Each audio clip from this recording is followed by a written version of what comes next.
I have the responsibility to feed my kids. I have the responsibility to make sure they have a roof over their head. And I have a responsibility to make sure that they are well.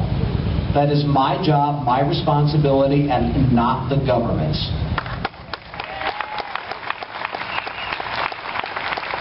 Now, I want you to think about something.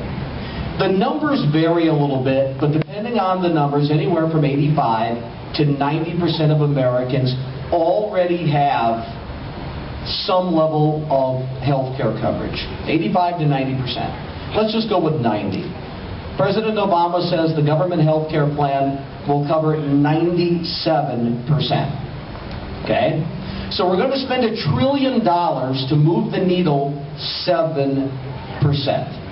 That is obscenely ridiculous. And I was talking to, well, he's 20 now. I was going to say my teenage producer.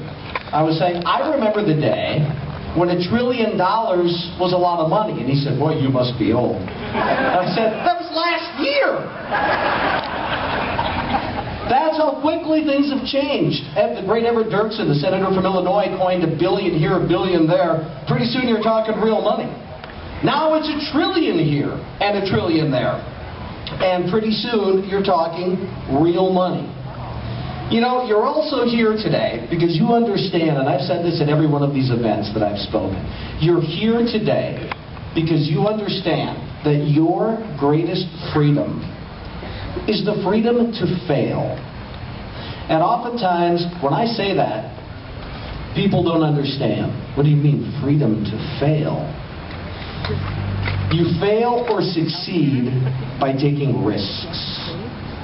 This country is built on taking risks.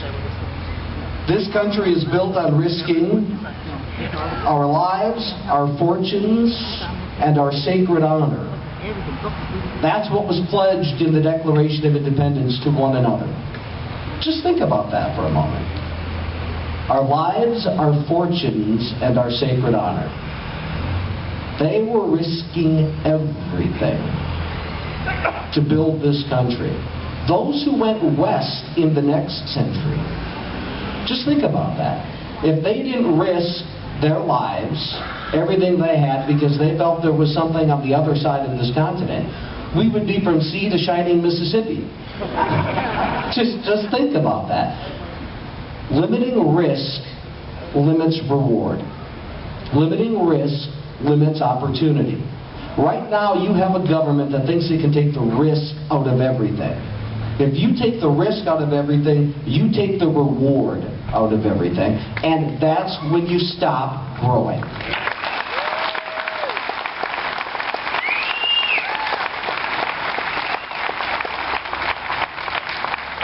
It is that spirit of risk and reward that has built this country. It sustains this country, and it must be the future of this country. And you are here today to say, we want that spirit back.